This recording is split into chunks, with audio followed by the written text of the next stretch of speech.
Can you hear me? Yep. Oh, there we go. Hi. Hi. This is Lulu. Oh my God. She looks like... She's, here we are. Yeah. Is that a Springer? She's a beagle. Oh, she's a beagle. Let me see her again. Oh, yeah. yeah. Okay, now I can see her face. Look at those ears. Oh, Yeah. goodness. The ears are very big. She looks really young. How old? She's 11 weeks. Okay. Okay, perfect. Best. Got Oh. her about 2.5 weeks. Okay. So Well, you are going to learn a lot today if you haven't learned already. And I'm sure you're right into that nipping and biting and jumping. Yeah, that's exactly, yeah, it was really bad on the hands at first, and that's gotten better. But the past few days, it's been, if we're wearing pants, it's like at the ankles, then we can't walk without her getting our pants. So that's been her newest activity. Yeah. I always talk about all of my Lululemon pants have a tiny hole, like, oh, yeah. Yep. Yeah, right where my calf is. Yeah, my boyfriend got in his pants in his jeans yesterday. So I have not worn shorts or flip-flops in years because we raised so many puppies that like your toes being exposed is that's fair game right there, you know. And I end up being just scratched on and all, like my legs just look like a tiger got to me. So I just wear long pants and shoes. But good morning, Jennifer. Good morning. Tell us a little bit about your puppy. Hang on one second. I'm still getting set up here. Okay. Oh, that's okay.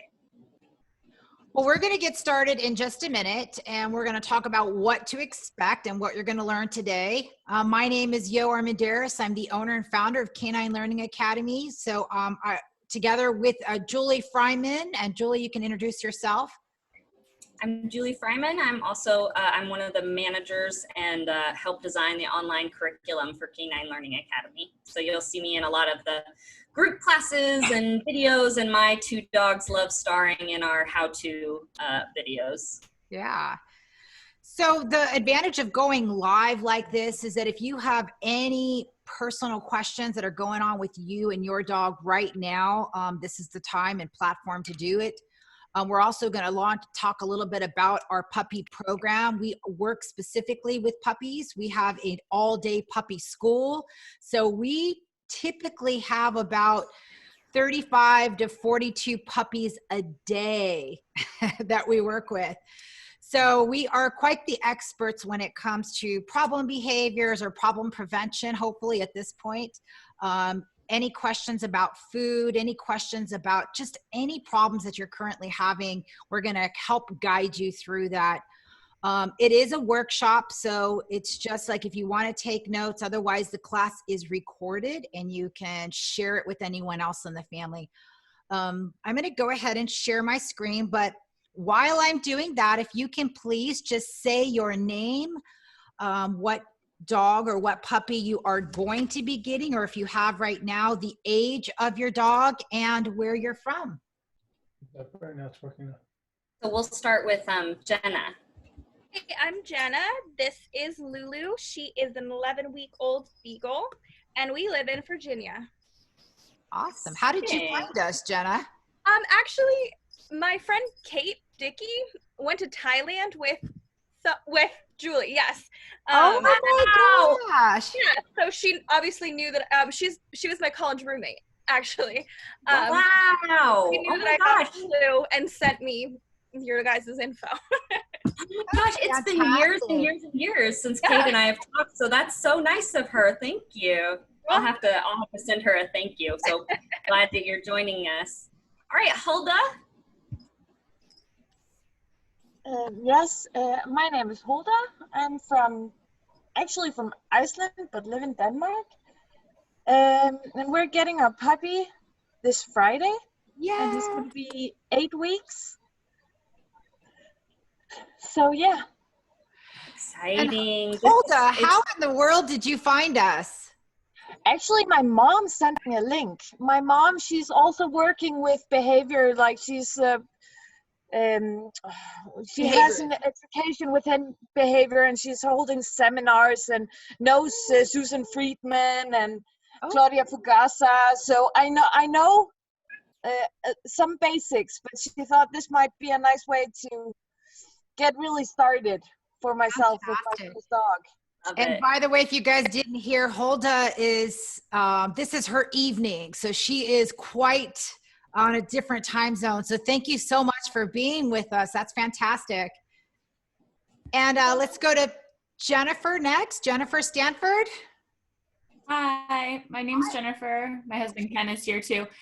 We get our puppy tomorrow. It's a 8-week-old Boston Terrier. Her name will be Callie. Boston. My babies, I love a good Boston. I'm the one who's been blasting all of those groups, so I assume that's probably where you found us. Yes. Julie, Well, show him your little Boston tattoo on your arm. Oh, that's a true fan. True fan, yeah. This was my very first, this is the dog who taught me how to be a dog trainer, so he's very near and dear to my heart. Oh, great. And where are you guys joining us from? We're in Huntington Beach. Oh, great. We have another Boston that you've seen featured in some of the videos is now 9 weeks. So that'll be a good little play date. That'll be perfect. Ah. Starla. And let's, Julie, I can't see all of the. Heather would be last. Okay. Heather? Hi. I'm in Houston, Texas, and we are getting a little rescue puppy next week, probably sometime. He'll be about 16 weeks, and we don't know completely what he is, but he's part mama was like a shaggy sheepdog, and they have no idea who the father was. Okay. But do you have any other dogs in the house now? We don't have any other dogs in the house right now. We're big Boston Terrier people too, and we just lost our last one in February. Oh. So we had 2 Bostons since 2004, and we've lost them both over the past couple of years. So it's an addiction. It's an addiction for sure. Yeah, we're huge fans. We're definitely going to have Boston Terriers in our life again, but right now it's just a good time for a good home for a good puppy. So wow, thank you very much. How did you hear about us? One of our best friends is the editor-in-chief of Pets Plus magazine, and she recommended this to us. Awesome. Well, this is fantastic. A little bit about us and about this program. We can see and hear you. So if you need to run off for a second, you can always just turn your video off. Just by using your cursor over your picture, you should see a video off. Same with audio. If something gets a little bit loud, you can always turn your audio off. Using the question, if you want to chat, you can just use that chat button to just ask us a question. And if it's relevant, we'll answer it right then and there. Otherwise, we'll just kind of hold off to the very end. A little bit about our certification. We are from the Pryor Academy. So a lot of dog trainers, it's not a regulated industry. We recommend, and if you are searching for a trainer in your area, looking for a positive reinforcement trainer that's using science-based methods would be someone like from Pryor Academy. We also are evaluators for the AKC. So like in our tricks class, by participating even in our online tricks class, you can earn titles for your puppies. A little bit later on, we have a reactive class as well that we'll show you. So we do use our BAT method for that. And it goes on and on and on as far as like, we love education. We love diving into it. So we're doing a lot of research and trying to bring the curriculum to you. Again, use your chat window. This class is going to be recorded. We're not going to do any interaction with your dog at this time. Of course, showing us is always good for those of you that have your puppy with you. The class that we do have that's ongoing does have an interactive day where you actually work right in front of us with your puppy. What you can do to help us is just share. If anyone has a puppy that you know, these classes are ongoing. This is a workshop, but our classes are also free for all puppy owners. So take a picture, use our little @, tag us at Canine Learning Academy. That's how you can help share the content and share with your friends. This is our training team. So all of us are certified dog trainers. Julie on the right, Curtis on the top, who's actually my oldest son. I'm a grandma, believe it or not. And Laura over here on the left. So you're going to see the four of us featured on a lot of our video and a lot of our content. So a well-mannered dog looks really different to everyone. We live right here in the city. So when we talk about a well-mannered dog, we're talking about a dog that can come out of a high-rise penthouse building, go down the elevator, go through a very small hallway, and go onto PCH, which is our busiest street, and walk loose leash, maybe see a dog, take a look, but can disengage pretty quickly. That is what we call well-mannered. So when we say well-mannered, they're ready for city life, because that's where we live, and that's the level of training that we have to implement in our school programs. A house pet. So if you go, I just want a dog that's just good at home. I'm never going to take them out to lunch. I'm never going traveling with my dog. You just want a dog that knows where their bathroom is, doesn't chew up your shoes, and then just can go to their place and be quiet and calm. That's what we call a house pet. And then we have, go ahead. A lot of families, that's really all they're looking for, especially if you have kids, right? Your priority is going to be taking care of those kids, and when you're traveling, it's a lot of extra work to bring a dog. So we do this all the time, and it is 100% acceptable just to say, I just want a house pet, and they're happy and healthy for the rest of their lives. So it's definitely part of our plan if that's something that you're looking for. The reason we're going to explain these 4 different categories, and then you have your service animal and your therapy, is just so you know how long you need to train for. If you just want a dog that's like you manage it and they know their place and they know where their food is and they go to the bathroom in the right spot, then it's going to be a lot less time and training than it would be a dog that can be ready for city life. And then if you're looking for a dog that's going to become a service animal or therapy dog, it's going to be a little bit longer. So in this video, this is my dog Bentley, who has passed therapy, could be a service animal, although I don't have a medical reason why I would use him that way, but he can go anywhere in the city, drop down, I can go inside, grab a cup of coffee, come back, he's still there in place. That level of training is what we call well-mannered or almost service animal. He does have reactivity to certain things, but I know what they are and I avoid them at all costs.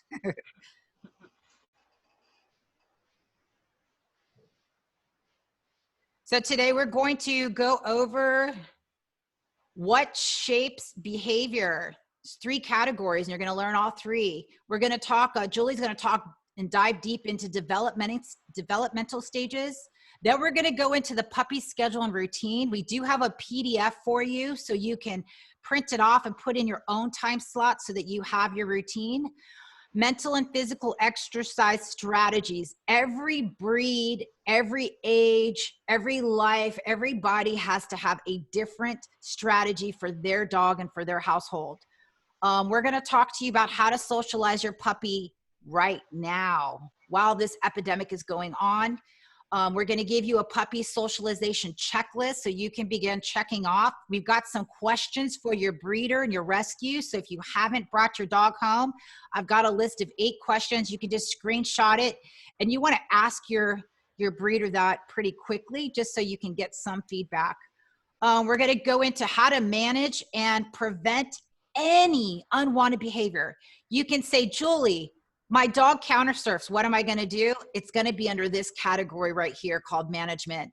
How training actually works, so all the different methods to teach and learn, and then what we can do to help beyond this workshop.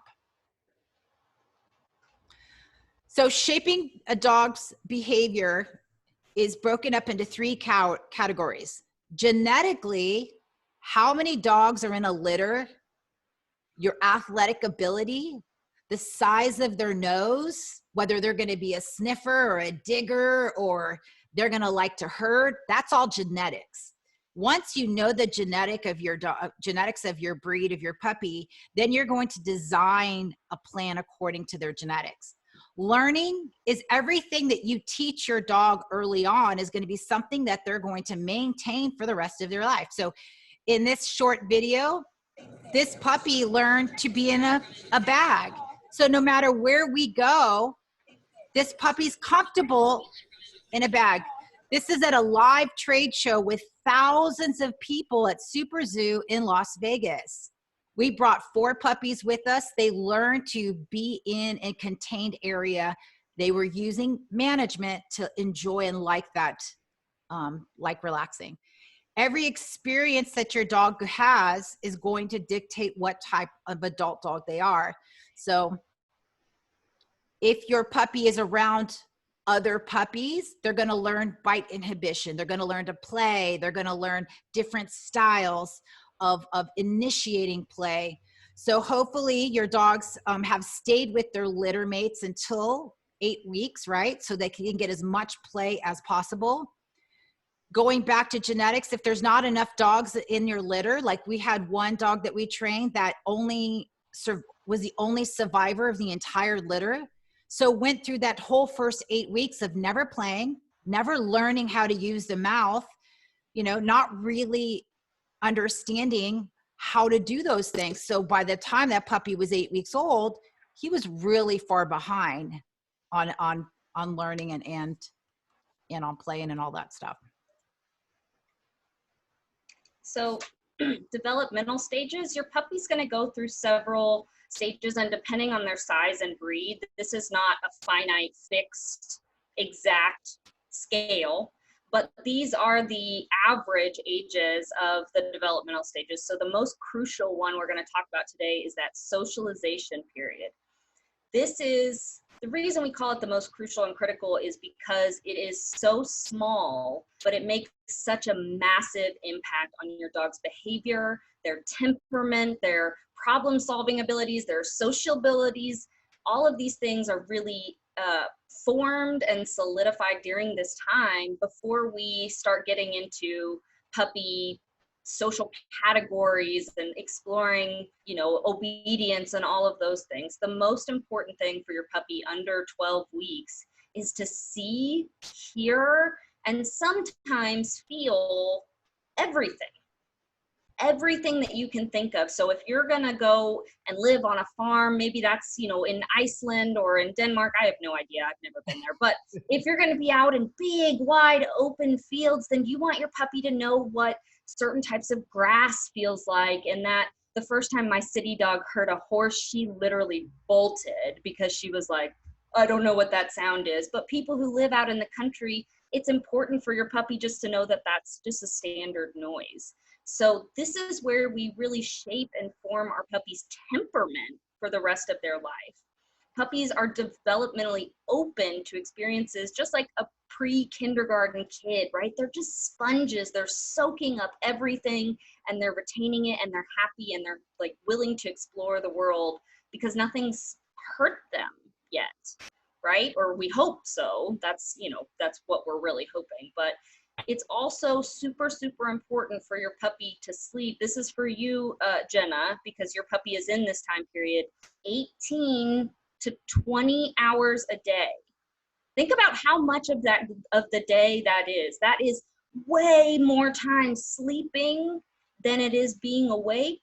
But just like a tiny baby, right? Yo is a brand new grandma, and the baby is he's nothing. He's a little month old, but he spends most of his day sleeping because he's growing and he's processing light and sound and spaces and people, and that's the only way that he's going to be intelligent and smart. That's why we talk about talking and reading and singing to our kids, because we have to grow their brain before we can teach them serious, obedience and healing and coming when called.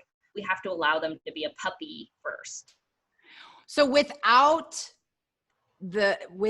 actually trying to socialize your dog positively, you're going to get a dog that grows up reacting and barking and lunging to things that they're not comfortable with. So that's the importance of this stage, and understanding that it's more important to focus on socializing and exposure than it is to try to teach the sit and everything else. So these are actually two little videos of how we socialize during this current period, period of life. If you've got a small dog, you can use a wagon, a crate, you can carry them. There's so many different carriers. Just latch them on and go somewhere that you want to expose your dog to. I live by the beach, so the sand is right here. There's people riding their bikes. That's great exposure that your dog can capture and bring in. In your home, go ahead, Julie. Your dog doesn't have to touch it to be socialized with it. So just being and seeing and hearing and experiencing, that's a lot for a tiny little puppy. Things like the vacuum cleaner can be something that your dog can be really afraid of later on, just the sight of it, because they've now attached the sound. So by placing all those things in your kitchen out on the floor and give them, you know, spread out food or toys or engage in a little game next to it is going to help them be more comfortable with those like weird and random objects. When you're taking your puppy to the veterinarian office, you do want to bring something with you that, I guess now, I don't know where it is for you guys, but right now we just have drop off. So you can bring like your dog's kibble and drop it off with them so that they at least have something to put their mouth on while they're being touched by somebody new. We do like we're going to show in our classes the husbandry, so how to work on touch and things like that. Any questions on how to do this in your home or in your neighborhood? Anyone, if you want to write in the chat if you have a quick question. I'm not a panelist, so I don't know that I can actually see everyone's chat. I don't see anything. You should have said something. All right, there you go. Oh, yep, we've got one question. Are 8-week-old puppies too young to take out? They're too young to set down on the ground or in highly trafficked areas, but no, we want to get them out and about and seeing the world as soon as possible. In fact, a really quality breeder changes their experiences and their sounds and their noises almost daily to make sure that they're adaptable as they go out in the world. So this is why we're saying safely, if they're unvaccinated at 8 weeks old, we want to carry them. They have little puppy papooses, like bags, like a kangaroo. You can just kind of carry them, or even throwing them in a tote bag and just having their little head pop out just to watch you during the day or see things. It's a really important part of socialization. Yeah. Thank you for that question. So those of you that haven't picked up your puppy yet, there's a few questions that I recommend asking. You want to know what their mom and dad, the mom and dad are like. Just getting pictures of them. Ask the breeder if they can send you pictures of what the parents are like. Video is even better, because then when they send you video, you want to look at everything else, including the dogs. You want to look at the surface that the dogs are being raised on. You kind of want to look at the yard. I like to see the house, whether it's like a barn or a big, huge acre of land, or if it's a home. You can also see if there's people there in the house. So video is really good if you can get your breeder and your rescue group to send you. Ask if they'll take a picture or video of the entire litter so you can see what your dog does. Like if your dog is the first one to if they throw in a toy and your dog is the very first one to grab a toy, you're going to have a certain temperament in that particular litter that you're going to want to know about how to handle later.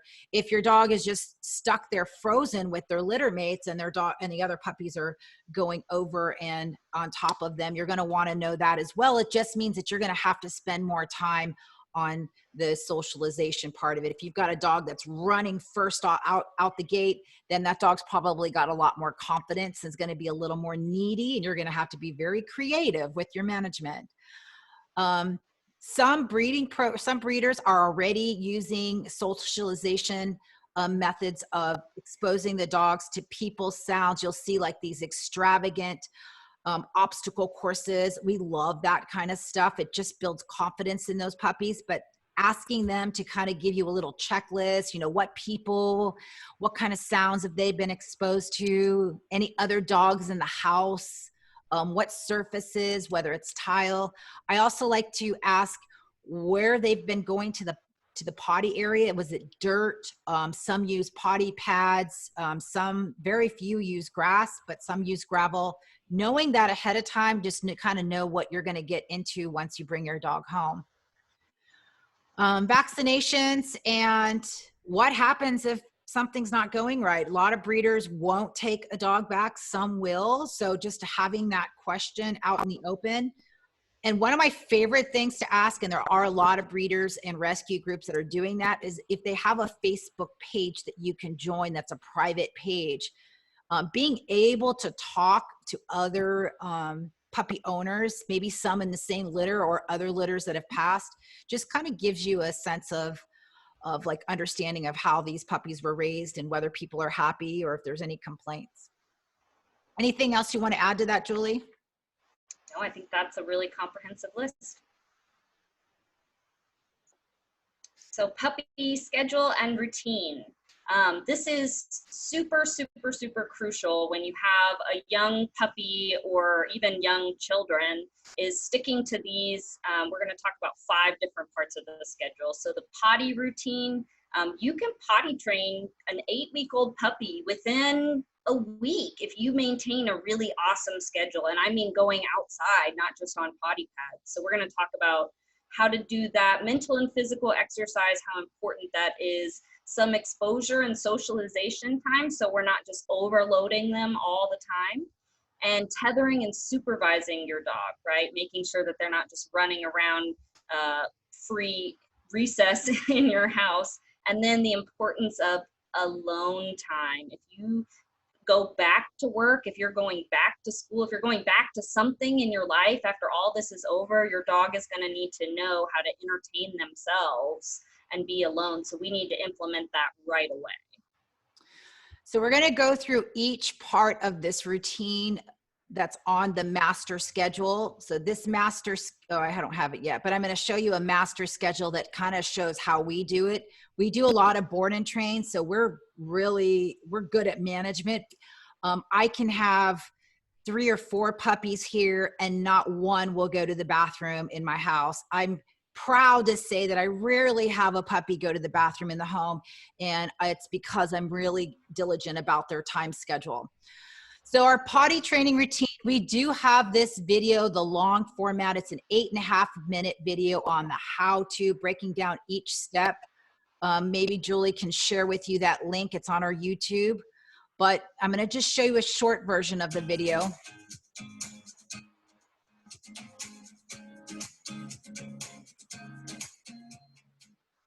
Taking your puppy to a specific spot should be done right from the beginning. When you first bring your dog home, that's the very first thing you do, is take them to the area where they can relieve themselves.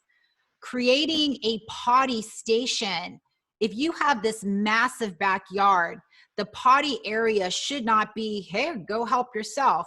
First of all, it just kind of ruins your backyard. If you've got a lot of grass, dogs end up just like, you know, biting on the grass and just kind of playing. Whereas if you take them to one particular spot each time, if you're going to be gone all day, your potty station is going to be different than others. But what you do want to have is make sure that everything that you need is already at that potty station. So we use, like with this company that we shot this video with, is called the Doggy Lawn. It's a container that they give you grass, and the grass is delivered every week to your home, and you can place it in the house and teach your dog to go potty on grass. Whatever that station looks like, you want to have your treats in a container like a mason jar. So you want to have their reinforcement right there. You want to have their paycheck right there that you're ready to give them within 2 or 3 seconds after they go potty. You also want to have like a favorite toy. Some dogs aren't going to take food, so at least having that toy that only comes out when they go potty is going to teach them to go potty and go potty where you want them to go. A trash can, poop bags, an enzyme cleaner. If they do have an accident, it's okay. They're still learning. You don't want to make a big deal out of it. You just want to simply not reward them and make sure it's cleaned up so that they don't continue to go to that one spot. Some puppies have diarrhea first few days, so having wipes and get your puppies used to wiping their butt. If they're going outside and inside, I have wipes, so I always wipe the dog's paws, and they get used to kind of standing there and letting me wipe their paws before they come in. So here's our setup. a laundry room, an X pen if you're gone for long hours, or even a balcony could be great places to start potty training. Start off with one place, and then once you can put pottying on cue, you can then change the surfaces. You do want to go out the exact same door every single time.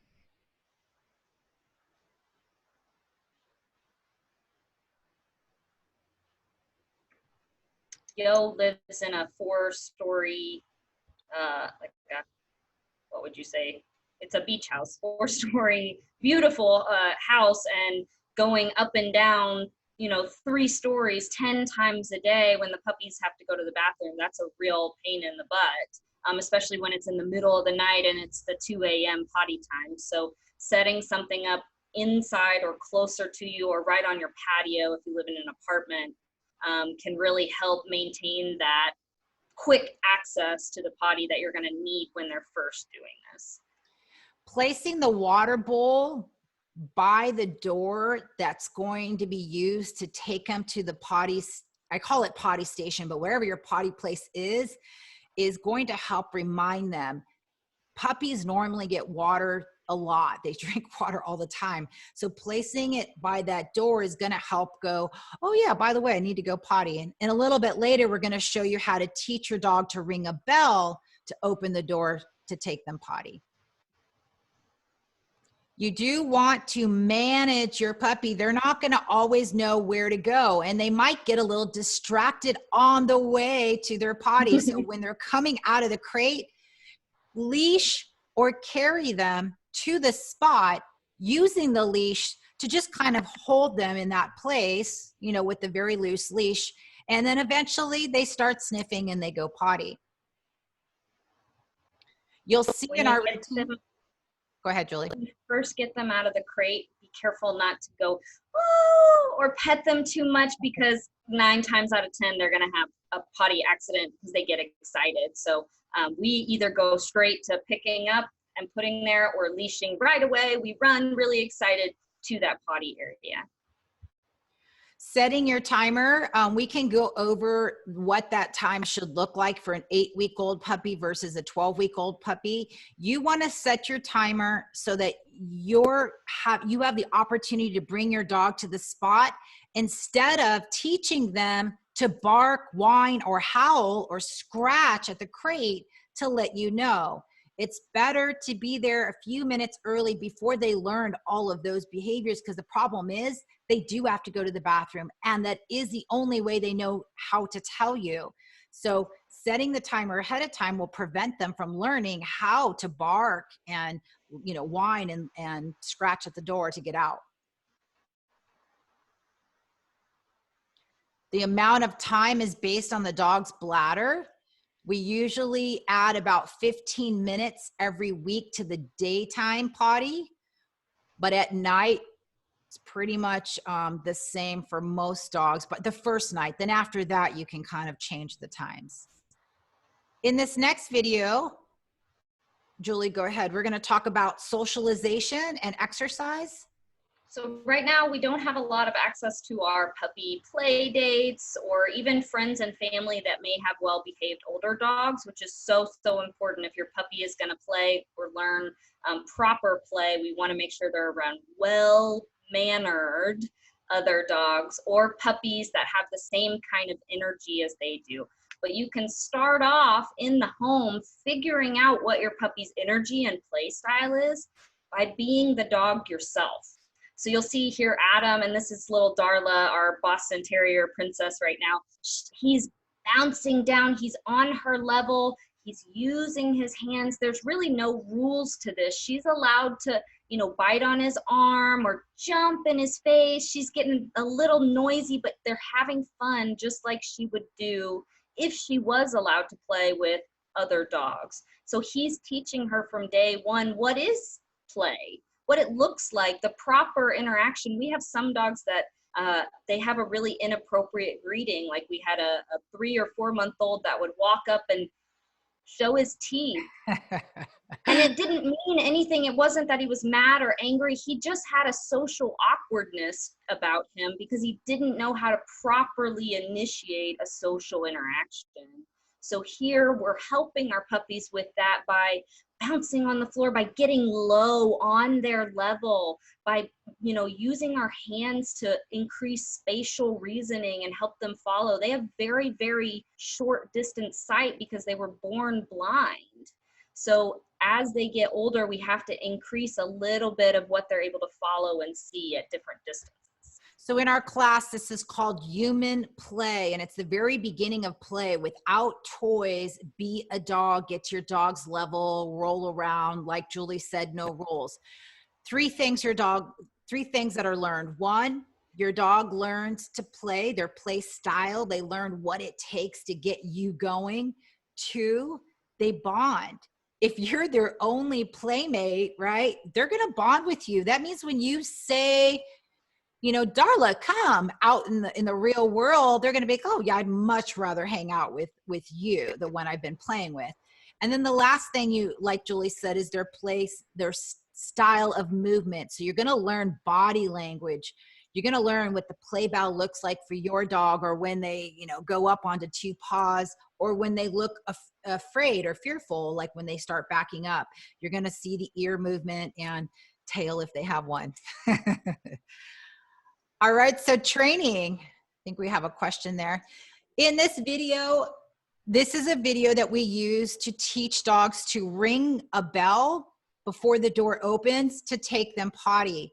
This can be done right at the beginning, right at 8 weeks, where the bell is rang every time the door opens.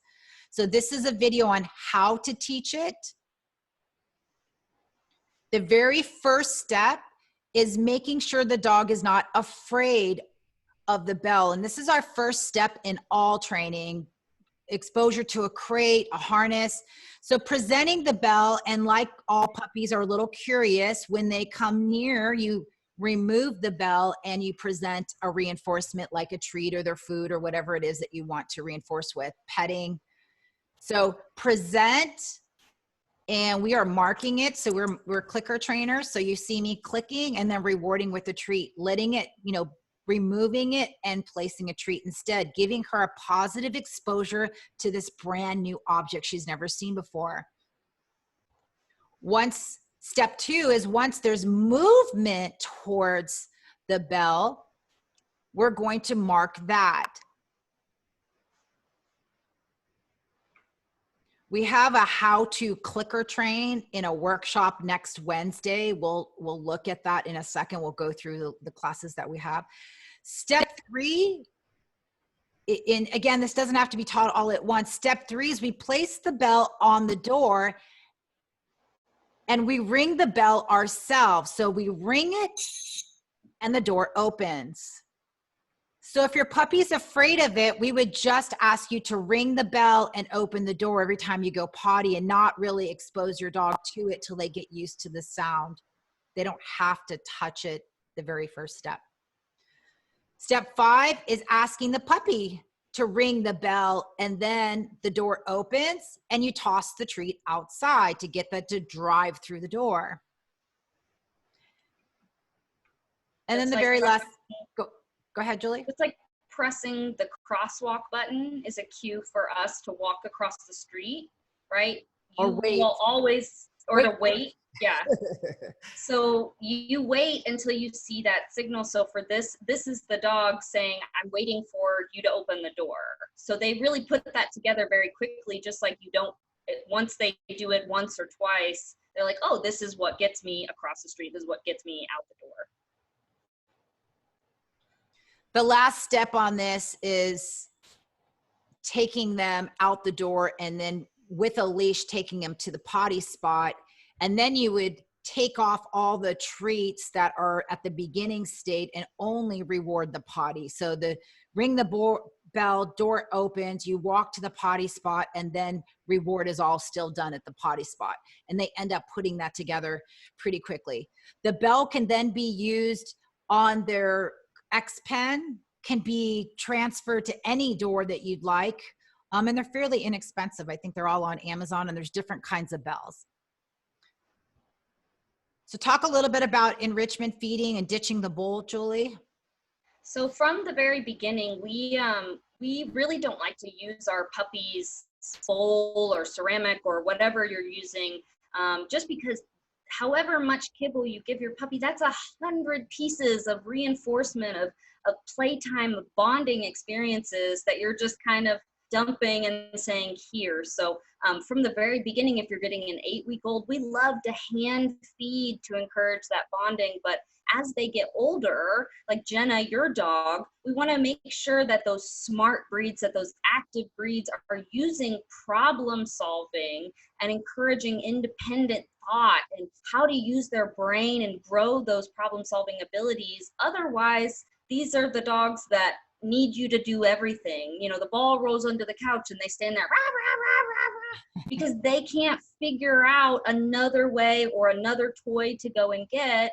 They don't understand basic problem solving because they've never solved basic problems like puzzles or even coloring books that we do for kids. That's all of that stuff is mental enrichment. And I think we're all, this is my favorite, like we're all feeling the lack of mental enrichment that most people's dogs feel every day, right? We're stuck in our houses. We can't go to movies or restaurants. We can't hang out with our friends. This is what most dogs feel like during the day. So if you're going to be in the house all the time, letting them use that creativity in other ways gets out their physical energy, but it also makes sure that you don't just have a dumb jock because you exercise all the time. You have a smart dog with healthy muscle. And that's the right kind of balance that we want to use. We have another slide with some other examples of enrichment feeders, but there is a Canine Enrichment Facebook page or group that has a group of just members and puppy owners that all kind of put in their 2 cents and, hey, check this out. So things that you can do from your own home: Amazon boxes, empty water bottles, socks, solo cups. I mean, there's a million different ways to enrich your dog's life. So supervision, we're going to talk about this in the later part of the morning. You have your morning, you know, your dog's going to take a nap. They're going to do their exercise. There's that beginning part of the routine. In the afternoon, around 4 o'clock after their evening feeding, we recommend keeping the puppy up until bedtime. So 4 to 8 is our supervision category. Supervising, we use what we call tethering or umbilical cord training, where the dog is kind of attached to you for the rest of the night. If you are working from home like us, having a dog bed with your leash already attached just teaches your dog to kind of hang out by your feet. Gives you the opportunity to reinforce the behavior that you want. Don't forget this. Every time your dog is sitting or laying down and relaxing in the home, praise them, reward them with a verbal praise or with a pet. Bring their dinner, and you can do this their entire meal just every time they're sitting or going into a down. This puppy was a rescue dog we had for 2.5 weeks. She just got rehomed 2 days ago, and that was the first thing the owner said to me is like, oh my God, she is so calm in the house. I have about, I think I want to say 6 different dog beds in my home, and I use all of them to prevent the unwanted behavior. So I also use this for not going into the kitchen. In this case, we're showing a video of how we reinforce. So I'm doing the dishes, she sits down, I reward her. I go to the refrigerator, grab a water, she sits patiently and quietly without jumping on me, I'm going to reward that. Is there a question, Julie? I got it. Okay. Here we have when you're watching TV, teaching your dog to chill out by your feet is not natural. You're going to have to reinforce that good behavior and ignore the rest of it. When you come home from 8 hours of school or work and you want to sit down and chill, this is how you teach your dog to also sit down and chill, because for most people, when they sit down, their dog's like, oh, it's playtime, it's attention, I want to jump all over you. But if you've practiced, hey, when I sit down, you sit down. When I want to watch TV, you sit here nicely next to me, and you've reinforced that, that will be the end of your day. That will be a really nice bonding moment for you guys. The other way that we use tethering is when you're in the home, you can tether your dog to to a piece of furniture that's in your area. So if, for example, if you're at your office, at your desk, placing a leash attached to you or to the table with the dog bed is going to kind of teach them to hang out. In this next 45-second part of this video, I'm showing you how to prevent your dog from going into the kitchen, which stops them from learning how to counter surf.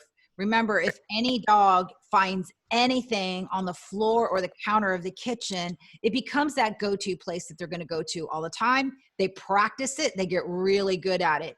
So to prevent that, I've taught Pearl to go to the bed every time I go to the kitchen. I reinforce it, and just to manage it until she's completely trained, I leash her while she's here. And this is a little bit of the training videos that we have in our Puppy Start Right program. Is you're going to go to the sink, turn the sink on, come back, reward the dog for staying in the bed.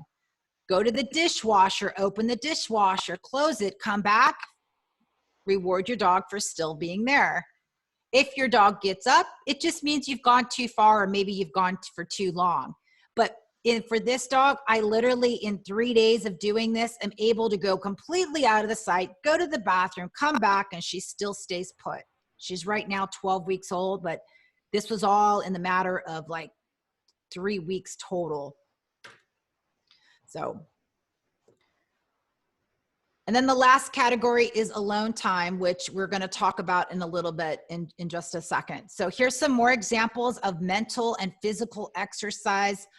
Some puppies can take 45 minutes to eat their food if you're really strategic with the way that you use their food. So whoever is getting a puppy or has a puppy, type it in the chat. What's the breed of your puppy and what your puppy or what that breed was made to do? Do you know? Do you know what your dog was bred originally to do back in the older days? Yeah, so you have a Boston Terrier. Do you know what a Boston Terrier was originally bred for? That's going to help you guys determine what things that they really love doing, what kind of enrichment that they need to be satisfied without ripping up the furniture and tearing up the trash and seeking out all of these bad behaviors during the day. If you just watch all the different tools these dogs are using to get their food, you see them sniffing, you see them digging, you see them using their teeth, like a terrier, taking their teeth and pulling it open. These are all skills that can be used during their feeding time and make them feel like they've just done their job. Without mental and physical activities, that's where you get dogs that are bored, frustrated, and just a menace. You come back and your choosers shoot up if you didn't put them away, or the dog's trying to get out of everything. So here's what our schedule looks like. I'm going to send you a blank PDF of this so that you have it and you can kind of make it your own. Every color replicates what that is, what that routine is that we just went through. So our routine for our dogs in our board and train program is first thing they do is go potty, and we're doing the same thing. Go through the same door, go to the potty spot, say go potty, reward your dog. Then it's mealtime. We use those interactive feeders and puzzles during mealtime.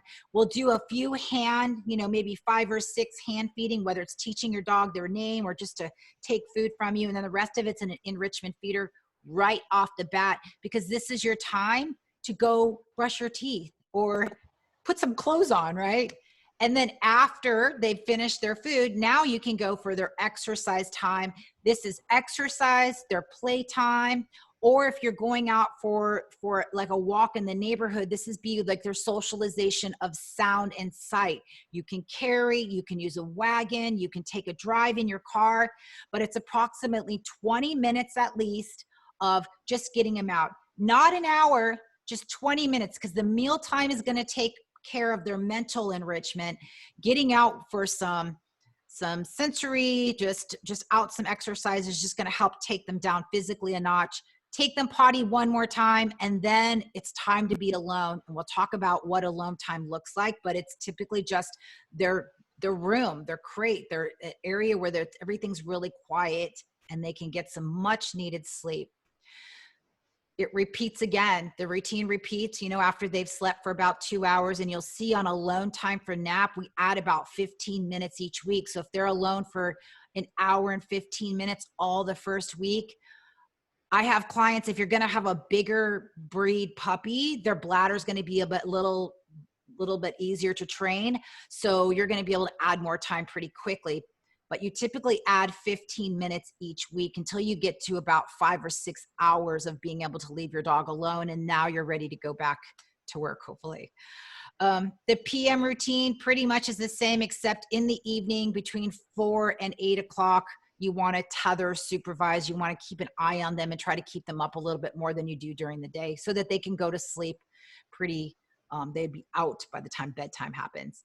We typically start our mornings at 6:30 to 7, and bedtime is always at 8. If your puppy is just like 8 to 10 weeks, then you also have an evening routine, and that all differs based on what the breeder's currently doing. When our puppies are not have not met all of these needs during the day, this is when we have over barking in the crate. This is when those bites get really, really strong and painful. This is when we see puppies stealing and ripping up everything in the house. So if you're not on a solid schedule, if you're not planning ahead, be prepared for a bit of craziness and your things getting out of hand. But if you're on a really solid schedule, you can maintain your sanity from week 1. Yeah, that morning routine, like the potty, mealtime, exercise, potty, and nap is going to take you about an hour and 15 minutes. Potty time is 10 to 15 minutes. They usually go potty right away, and then the poop takes about 10 minutes. Mealtime, 20 minutes at probably the most at that point. Then it's exercise or play or going for a walk. That's 20 minutes. Back to potty for another 10 minutes, and then they're crated. So yeah. I mean, you're going to work for an hour and 15 minutes, and then they're going to be alone. And most puppies will nap. The first morning nap is usually about 2 hours, maybe an hour and a half. You repeat that cycle. So you're up again for an hour and 15 minutes. You're going to do. Then it's back to nap time again. It might be 3 cycles based on how old your dog is before you get to that evening time. But for some puppies that are really small and need to pee every 15 minutes, you may be doing this up to 6 times during the day. So you'll adjust it to you and your dog's lifestyle as well. Yeah, we have a different time that we set the timer. When the dog's asleep, that's like when they can really hold their bladder. When they're awake and playing, sometimes it's 15 minutes that you're having to set your timer. If they're doing like an enrichment puzzle or something like that where they're alone, so there's nothing else really going on in the house, typically they can hold at 8 weeks old about 30 minutes, and that really gets up to an hour. But if you have a puppy 8 to 12 weeks, you're pretty much setting your timer almost every hour and at least giving them the opportunity to go out and use the potty. All right, socialization list, Julie. So our socialization checklist, this is what we as trainers during our board and train, we have to accomplish by 12 weeks. So for some puppies, you can push it to maybe 14, 15 weeks, but this is when they're still in that spongy zone that we can expose them safely and positively to all of these things that they may be in contact later. So thinking of the dog you want in 5 years, not the dog you have right now, but where is your family going in 5 years? Are you going to have kids around? Are you guys going to move and travel? Those are the things that you need to prepare for right away when they're small and they're easy to expose and have a good positive exposure. We call this practicing before you actually go and play, right? The practice before the play, or the practice before the championship. before I go out onto a pond or on a boat, I want to make sure my dog has even seen the water, heard those noises, been to that marina so that they can smell and they're more comfortable in those situations. So it's a little hard, obviously, for the public events. I just realized that that's misspelled. But we have the, like, going to the beach and even just hearing, the different, birds and waves and all of those things, providing them with a positive exposure, any exposure at all, to these things that you're going to want to do later in life are very important when they're under 12 weeks. So in these two short videos, we're showing you how to positively socialize your dog. They learn in two different ways. One, they either decide things are really safe or things are dangerous, or two, it works or doesn't work. That's pretty much all your dogs can decide during like in a socialization or exploration session. Down, and he just went over and pet her and said hi. She kind of just. So this puppy is being exposed to grass. So she's sniffed. This dog came from a breeder who didn't have any kind of grass in their yard. So it was all dirt. So just the mom had bought grass and the dog was like, didn't know what grass really was. This is usually a very beginning of poop. So we're using a very loose leash. Dog is smelling. Or eating, yeah. Whatever tastes or smells good, right? You like dandelions? Is that your thing? And she's just letting her be a puppy. It's okay if she nibbles on a dandelion. It's okay if she wants to sniff in the grass. There's no rush. She's letting her go and feel and explore at the puppy's pace. If your breeder was using potty paper, what's it called? Potty pads. We find that a lot of dogs think carpet is like a potty pad. So using their mealtime on carpet where your dog is feeding is usually, there's going to be a place where they don't use the bathroom. So in this case with this dog, because she was potty pad trained, I had them do all their meals on the carpet versus the other area.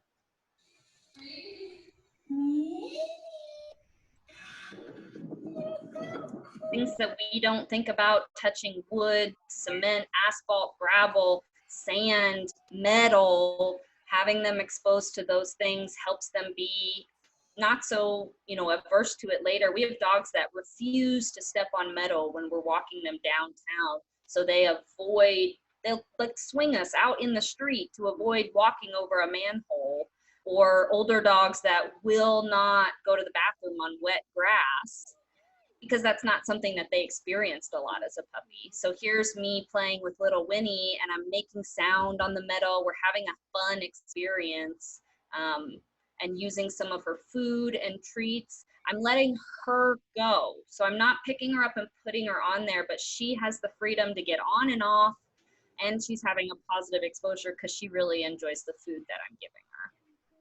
And this is in the kitchen, just taking some random things from your house and just place them in the kitchen, and you can socialize or expose your dog to different surfaces right there in your kitchen. So don't use a lure. All right. And this one is the sound, Julie. So this is where we're working with our puppies. Is this the new one with Darla? Yeah. So we're working with our puppies in the kitchen on different sounds. So there may be a lot of sounds going on in your area right now. I had my neighbors are jumping up and down on the ceiling right now, but using fireworks or gunshots, if your dog is going to be a hunting dog, or all of the things. We live in the big city. So Yo lives on the beach. So when it's 4th of July or New Year's, man, it sounds like, bombs are going off around her house. So making sure that the puppies have ever heard that sound before. Thunder and lightning is a big one. And you can find all of these sounds on YouTube and playing them at a level that's not distracting to your dog.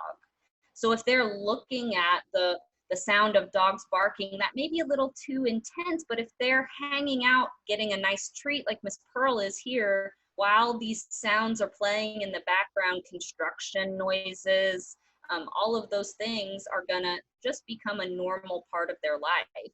I grew up near train tracks and I can sleep through that like no problem because it's just background noise to me.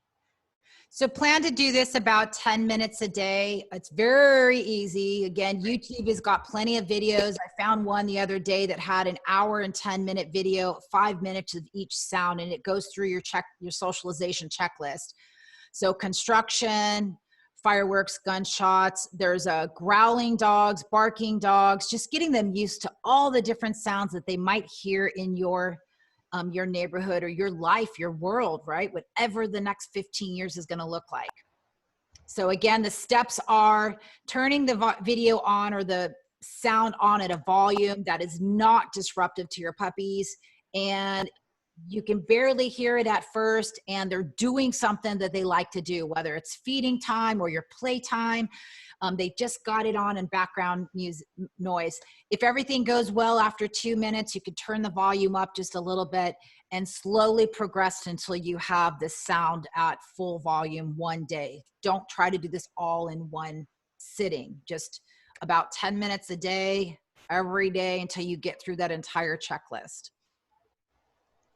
And then we try to do it again, like if 4th of July is really bad here in our area, so maybe hitting it again in May, right, to get them used to that sound before it actually happens. All right, so here's how we do exposure, positive exposure to a new object. We did the bell ringing earlier. You saw how we took the steps, but here's the steps we do for the crate. Putting your puppy in a crate pretty quickly is something that a lot of puppy owners do. Sometimes dogs aren't comfortable in there. There's lots of reasons why to make sure your dog's comfortable, but these are the steps it takes. Step 1, get down to your dog's level so that you're not standing over them. Bring out toys and their food, their meal time, and you're going to use those two things to give them a positive experience while the crate is next to you, maybe slightly behind you. It's just in the background, like all the rest of this furniture that's in your house. Whether you use a wired crate or a plastic crate, it doesn't matter. It's all preference. You can ask us specifically the why of each, but in this case, we've got lots of different crates that we try to expose the puppies to. So it doesn't look like we're doing anything with the crate, but the crate is there and we're engaging in play. Once your dog is getting into their play, then accidentally toss the toy near the crate, maybe not inside it first, using their food or their toys to get them going and get them in. Keeping all the doors open is the very first step. In this next video, we go through all the steps. So step 1, like we said before, a game of fetch, food, anything near the crate. Once you've got them comfortable with the crate itself, you can then toss their toys or their food into the crate to drive them in. They're like, okay, no big deal. We're just trying to get them into the crate, walking on their own instead of being set in, which is what we normally do at the beginning. So this is now step 2. She's walking in the crate by herself. And she's pretty comfortable. She's already hanging in there. This was a dog. This is that rescue dog. First day I had her, she screamed in the crate. So I had to do this about 3 times that same day just to get her comfortable with the crate. Once they're going into the crate, then we want to keep them in the crate. So we're going to build duration. Like I said earlier, we're clicker trainers. So here we're doing a shaping drill with her. I'm standing next to the crate, and anytime she looks at the crate, I mark and then I reward her in the crate. So that was her eye. Her eyes looked at the crate. I marked it with my clicker and then rewarded her inside the crate. Now I just stand, I look at the crate. She looks.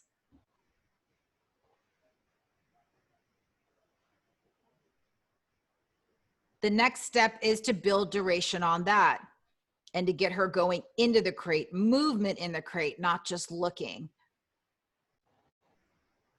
Julie, how are we doing on questions? Good. I'm trying to type in some links as we go, so I think we're okay.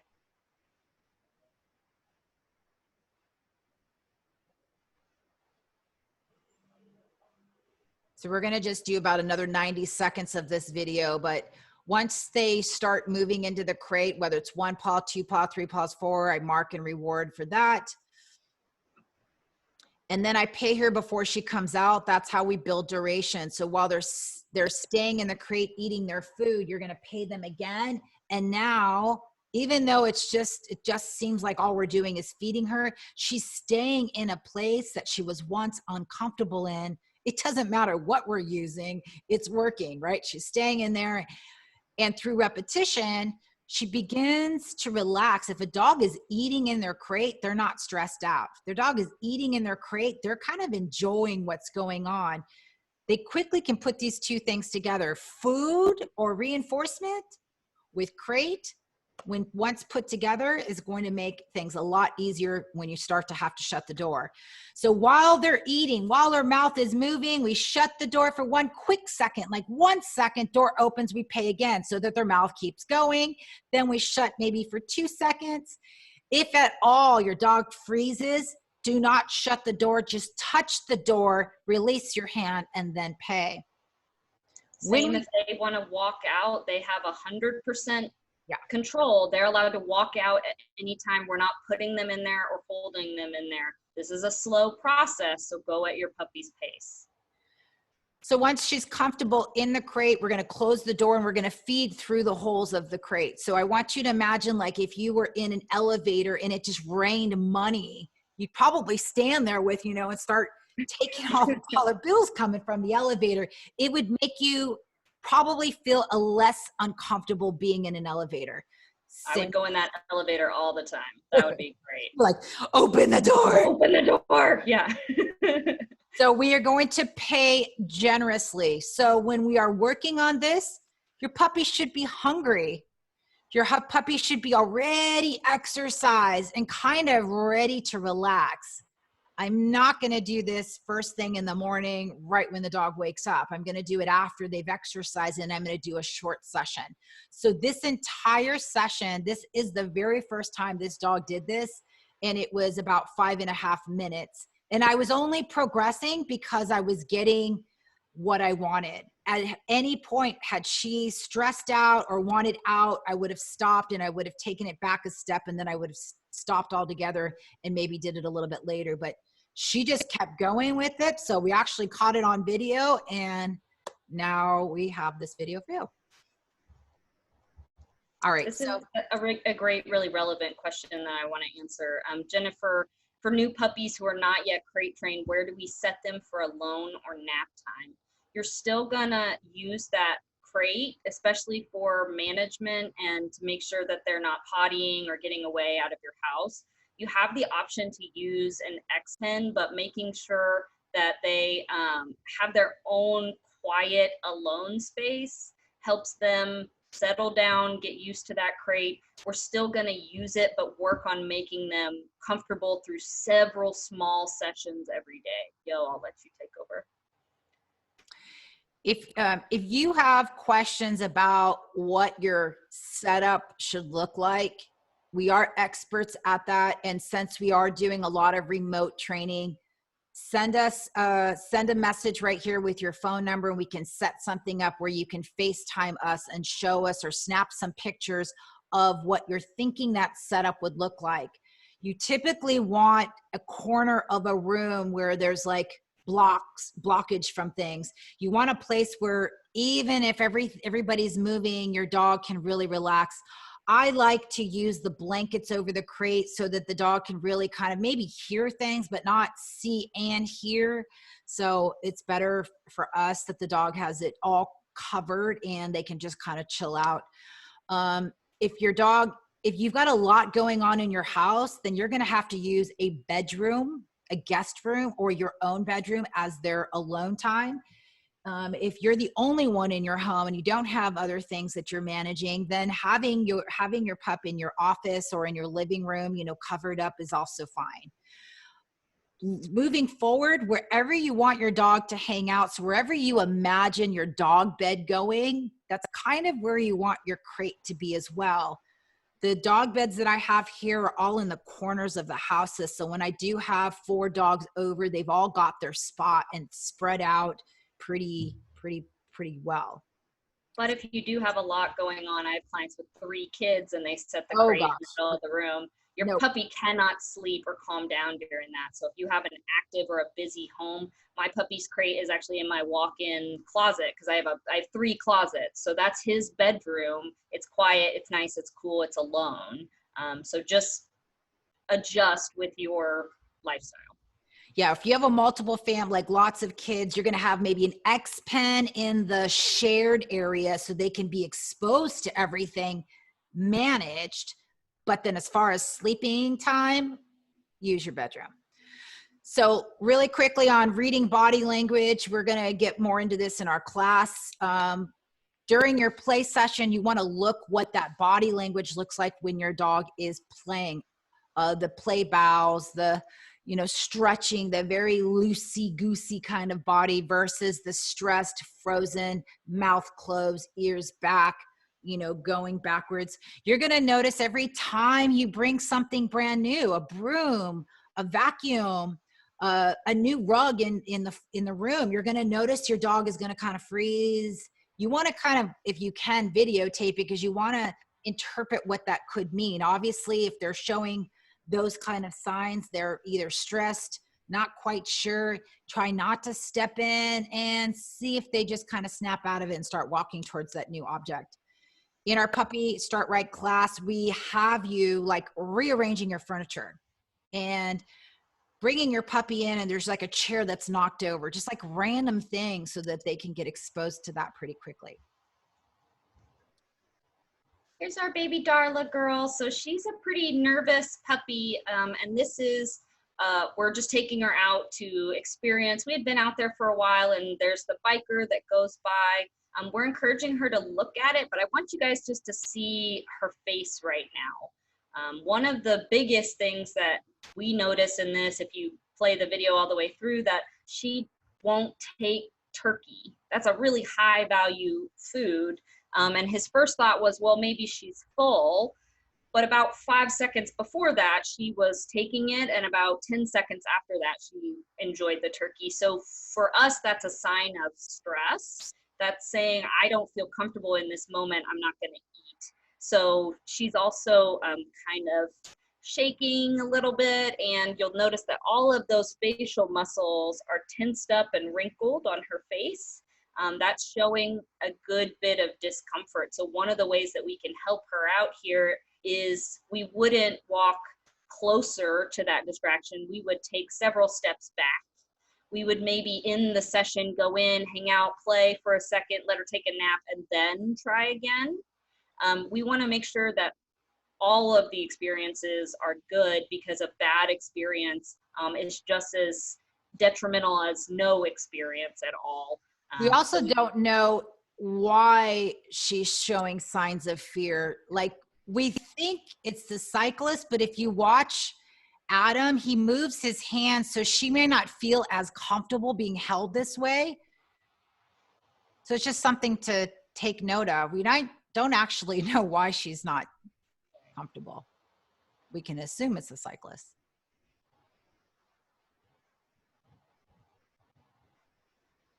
So management and problem prevention, the fastest, cheapest, easiest way that you can keep everything in your house safe, including your dog, is managing them. Behavior is only strengthened through practice. So if they're practicing stealing your things or grabbing your shoe and chewing on it, they're getting really good at those behaviors.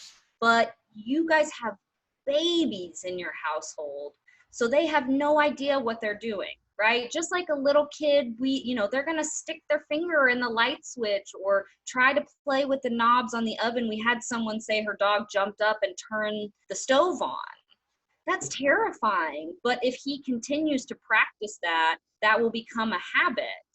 So we can help prevent All of these problem behaviors that we see down at the bottom, pulling on leash, potty accidents, food bowl issues, jumping, play biting and chewing, separation anxiety, all of these things we can prevent from happening later in life by managing them when they're younger, because if they don't practice those things, they're not being reinforced. And it's a lot easier to manage them than it is to go back a year from now and have to retrain all of these things, because it takes a lot longer. So this is our manage. If you have multiple dogs in the house, making sure that every dog in your house has their own space, their own bed, their own quiet alone time, so that they can eat and sleep and just be alone. If you're trapped in the house with your husband, your kids, everyone right now is, you guys are all up in each other's faces. We all need our alone time, our own space. So giving your dogs that opportunity, especially if you have an older dog and a baby, we have some people that have senior dogs and an 8-week-old. That's not fun at all for your senior dog. They're ready to take a nap and your puppy is really going hard. So we want to give them the proper space. So this is yesterday's video we were recording yesterday, and these are actually the 3 dogs that we work with. One is crated, one is in the X pen, and the older dog is outside of the X pen. If we don't manage this, not only can we not record, you're going to get possible dog fight, especially when we're using reinforcement, we're using food, we're training one dog at a time. So teaching them to wait their turn and using a management tool like an X pen is a really great way to help. So Julie, this is all about independence training, so preventing separation anxiety. Hi, my name is Dare from Canine Learning. This is a short 1-minute video on the importance of crate training. And we're gonna I'll have Julie go over the bullet points that we have here. This is Mia. Hi, Mia. She is a 9-week-old mini Aussie Doodle, and we're going to show you how to make the crate an amazing place to be. The key to crate training your puppy is to make the crate the most wonderful place to be. You can do that by creating a positive experience. Give your puppy yummy things to chew on while in the crate, enrichment feeders, and even your puppy's meals. Ensure that you give lots of praise when in the crate, and never put your puppy in for punishment. Leave the crate door open in the beginning so your puppy can go in and out as it pleases without feeling trapped. Once your puppy is comfortable with the crate, reward whenever it goes inside. You can start by closing the door for about 10 to 20 seconds and gradually increase the time. Check out our YouTube channel for more videos on how to make the crate an amazing place to be. So while it's important to socialize your puppy and to get them out and about, it's super, super important to teach your puppy how to be alone. If you want to prevent separation anxiety, if you want to ever be able to leave your house peacefully. So making sure that right now, all of our schedules are off, but your dog needs to establish a really solid routine to maintain that structure when you guys go back to whatever the new normal will be. So if you're just putting your puppy in the crate at night, they're gonna hate going in the crate, or when you leave because it's bedtime and I don't want to stop playing in 5 more minutes, right? If it's only means I'm leaving or you're going to bed, they're really gonna, it's not a fun thing. Playtime is over. So if we're using it several times throughout the day, this is your nap time, this is your food time, this is where you hang out while mom is busy doing laundry, it just becomes a room in your house. It becomes their go-to spot. Now, if I pull a carrot out of the fridge, my dog still, at 3 years old, she still runs to her crate because that was her bedtime snack for years and years and years. So she loves that particular treat. And now when she sees that treat, she bolts because she knows that that's her favorite treat and her favorite spot. So even when you're not home, if you don't have eyes on your puppy needs to be managed, whether in a crate or an X pen. So we are, it's a 12:15. Those of you that need to check out, go for it. Totally. We're a little bit over. We have about 7 more minutes left, maybe even 6. And again, we'll have this recording that we can share the link a little bit later. You want to teach the basics. We use lots of different methods. Play, capturing, shaping, luring, and management are the ways to teach your dog the basics. To follow you, targeting, you're going to want to capture the wanted behavior like we talked about a little earlier on the tethering. When your dog's laying down, it's going to reinforce the down. In a little game of hide and seek, your dog can learn their name, can learn to follow you, which is the introduction of recall, coming when called. With toys, you can teach your dog to take, drop, carry, hold, all from play. So in our Puppy Start Right class, we show a lot of videos and we have you doing these little games. So teaching with play and teaching with games. Here are some of the basic foundation behaviors that you'll learn through the process. Name, watch me, sit down, greetings, nose target, go to your place, go to your crate, loose leash walking, and come when called. We have videos and examples of all of these things on our private Facebook page. I'm going to encourage you guys to join that so that you can see our upcoming classes. You can see our services. You can see some of our clients right now enjoying all of these homework and private sessions and what we do on a daily basis with our school dogs if you're in the area. So this is a list of our services I'm going to go through with you just so you have an idea of what we do. We have an all-day puppy school where we pick up the dogs in the morning. We have 2 vans that got crates in them and they go to school all day. We work in public with them without human contact except our trainers, and then they're brought back home in the afternoon. So that is a 9 to 4 or 9 to 5, Monday through Friday. This is a little video of what our puppy all-day training school. Our school is like. We go through 4 parts of the curriculum. We go through loose leash walking, recall, foundation, and targeting. That curriculum is part of our prep school program, our online prep school. So the parents of the dogs that are in school take our online classes to learn all the cues. If you want later on after the puppy program, there is that program that we provide. So our online classes, this is our current schedule, as you can see, and we are encouraging you to take and enroll on the Puppy Start Right class. It's every Tuesday and Thursday, 11 a.m., and it is completely free.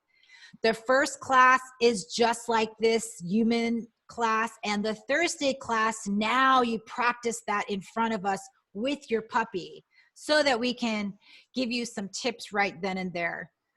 Besides the Puppy Start Right class, we have classes that are for paid, and those are Prep School, the Canine Good Citizen Prep class. What's up, Julie? Oh, I didn't say anything. Oh, Rowdy Rover, and then our Tricks class is suitable for any puppy of any age. And then on Sunday, 11 o'clock, we have another free open class where you can come with your dog and practice right in front of us, and we're going to give you tips.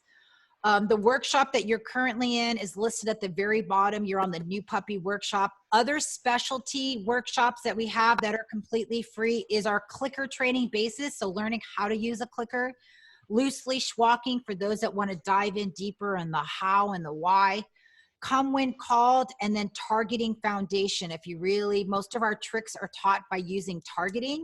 We are clicker trainers versus the luring. So we have a 1-day workshop on all of that. Any other questions? I hope that if you look in the chat, I shared as many links or helpful redirects as I could. Check out our Instagram, our Facebook group. I just posted that, the Facebook group, our private Canine Learning Academy page. Join that, and we'd love to see you guys. Can I give a few tips on puppy nipping? Absolutely. Every puppy in the world nips because that's how they explore the world, is specifically with their mouth. So my 2 cents, actually, Denise Finzi just posted this today on her, or yesterday on her website. She's an amazing trainer that we love. If you look up Finzi Dog Sports, there's lots of fun training things that you can do there. But one, we want to try our hardest to redirect the puppy, right?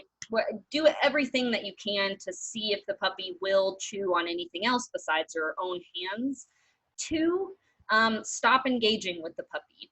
Because if that's not working, if they're getting harder and harder and it's really getting painful, what another dog would do in that situation would be to stand up and walk away from the play.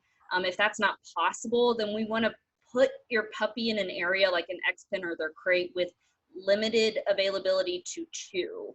So giving them 1 or 2 things, these are the things that you chew on. If you choose not to do that, you know, you don't really have a lot of other options. So Jenna, can you unmute yourself and just talk about when it's happening? Sure. Usually it's when we're playing, and I've been trying that, you know, giving her other toys, and then I saw a lot of people giving advice to get like longer toys, like the ropes and stuff. So I'll hold one end and she'll hold the other. But she wants to win like tug of war, so she'll just, like bite the other end that I'm holding, and instead she still will just do that. She doesn't just stay on her end.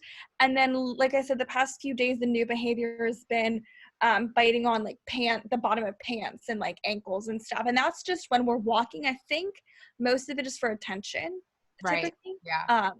That's when I've been seeing it. What's probably happening, if you were to record it, is she gets onto your pants and then you turn and you look at her and you probably say something, right? It doesn't matter what you say, that eye contact is enough. Instead, trying not to look and grab something. I mean, literally it can be your glasses and wiggle it, put it down and toss it, and that'll get her off you for you enough time for you to like, what do I got to do?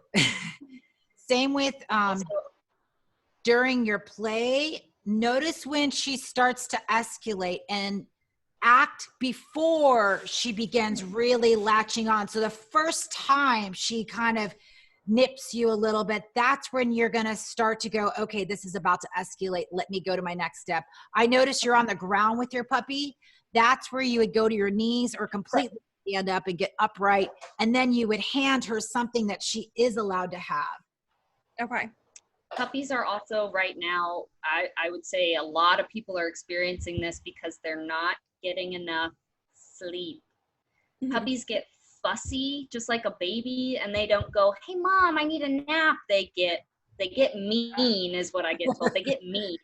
And that's when they're scratching you. And we had a puppy, not on purpose, but she bit her owner's lip because he was down on the floor with her. It happens, and it does get out of control, just like kids playing. I have an older brother, and it only takes 15 minutes for one of us to smash each other in the face, and then it gets out of hand. So puppies, making sure you have like razors. Yeah, they're razors. Yeah. So, you know, putting her on that schedule that we showed you before, giving her a designated playtime, then we're going to go back to our calm and settle time. Learning to be alone and play by yourself is also just as important as mom and dad playing with you.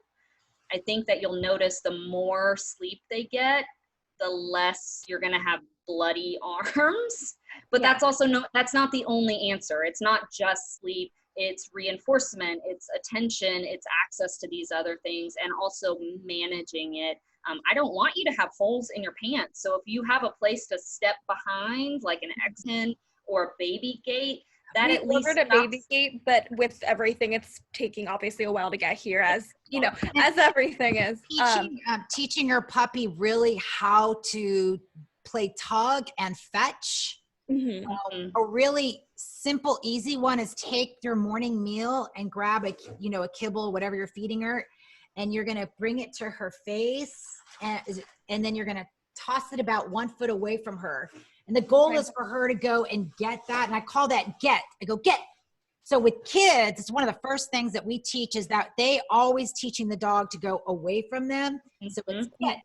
And so you're going to do that with food at first, but then you can take objects and toss them, and your dog's just programmed to run away from you.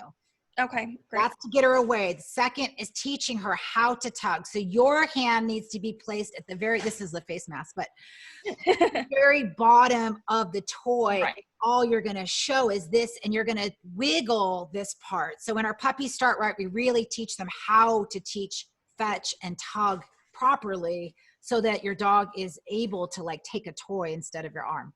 Okay. Sorry, I have one more question. They're So also I've been trying to distract her. Oh, sorry. Go ahead. No, they're probably also teething. So I was just going to say Yeah. using frozen things, just like a baby, will help Right. kind of numb those gums. But Sometimes when I try to distract her, like you said, with like wiggling the toys, she still doesn't go for them. She'll still kind of go after us. What would you recommend there? Yes. Mm-hmm. Okay. So grab like the usually she'll go for them, but when she's like really hyped up, too much. she Yeah. just won't. Overstimulated. Yes. Yeah. Will she take food when she's? Sometimes. Is that when you would just recommend, like, I've just kind of been like sitting up on the bed or up on the couch so she can't. Yeah, if you can get there, but if she's just in you know, like you need to get her off you, and I don't want you to put your hands on her. So sometimes if you grab a thing of food, you just kind of keep it in a fist, but she sniffs it. She goes, "Ooh, where's that?" And you can at least get her into another area so that you can put her behind an X-Pen. Okay, thank you. You're young. You know, we have clients that are 75 and they're getting a puppy, and like they can't do that. You know, their arms their skin's really thin. So right. So I just say, you know, when it gets out of hand, I'm not a chew toy. I will stand it for a good bit, but if it's getting out of control, it's overstimulation, and it's not their fault or your fault. It's usually time for a nap or some alone time. Like I'm just gonna put you here so I can save my bloody arms. What's your other question, Jenna? That was it. Just when I do try to distract her and she doesn't go for the toy, kind of what to do. Okay. Yeah. Thank you. Yeah. Jennifer, how are you doing? Do you have any questions? Let's see, unmute. Oh yeah, you can unmute yourself. Hulda, do you have any other questions or anything from that There's you wanted the expansion on?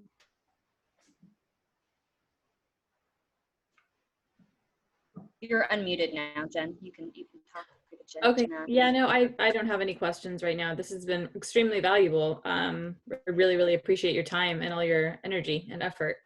Oh, great. Definitely. And let us know when the puppy does come. We have several Boston Terrier parents in the area that would love to set up, you know, play date. Oh, great. That'd be awesome. Yeah. I did join your Facebook group.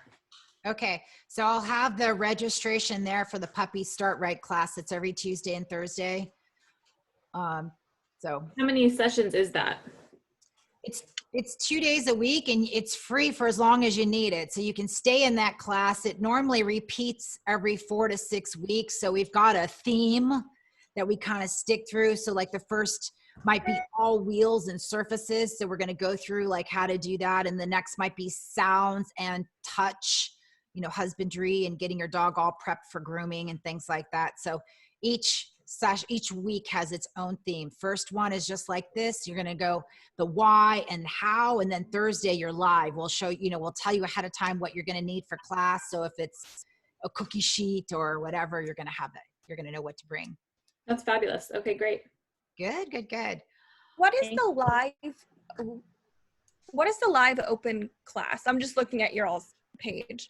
Live is just coaching. Like we're just, we're not going to have a theme. So we've got our trick dogs that'll go in there and they're practicing something. So they just want to practice in front of somebody so we can give them some tips. If there's a lot of people, we break out into rooms, breakout rooms. So you just have one trainer for maybe 3 people. So if all the puppies are in one room, and then the trick dogs, and then we've got CGC prep. So sometimes those owners are trying to practice something in front of us. And usually if you have a question about something, 99% of the time someone else does too. So we find just bringing everyone together, you're like, oh, you're dealing with that. Okay, it makes you feel not so alone. And then we can just talk it out there for your particular lifestyle. Because one thing doesn't fit everyone. That's why we really like this face-to-face time. Yeah, we've had some really good, much success with our online program. Our puppy program has 170 people in it right now, so registered for that. So it's great. So I'm so excited to have it live, like where I can see the dogs. Usually it's the webinar, so we can't see anybody. So that's going to be fun. All right. If you guys don't have any other questions, thank you so much for joining us today. Yo and I really appreciate Any share, follow, like, attendance. If you have friends with dogs and puppies, let them know if you had a good time. If you want to see anything special in classes, let us know on Facebook group. But we really, really appreciate you coming and talking with us this morning. And let us know how we can help. So if you want to record your area and you want some feedback, give us your contact information or just how you'd like us to get a hold of you, and we'll schedule either a chat or a FaceTime so we can see what you got. Great. All right. All right. Have a good rest of your day. Thank you. Nice to meet all of you. For coming so far. Really appreciate it. Thank you, guys. All right. Bye.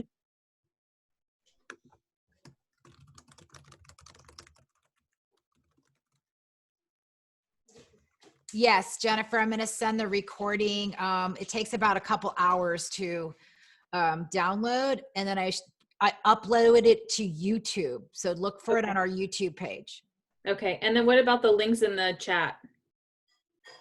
You have to pull those out. You want to pull them out right now? Maybe I can print this. Let me see. Chat. Yeah, it allows me to save it to my computer. Oh, there we go. I didn't see that option. File? Yeah. Oh. Okay, perfect. That's great. Okay, that's all. I'll let you go. You're probably hungry for lunch. Did you already save it? Let me see. Chat puppy. No, it's not letting me save it. That's okay. Or let me, let's see.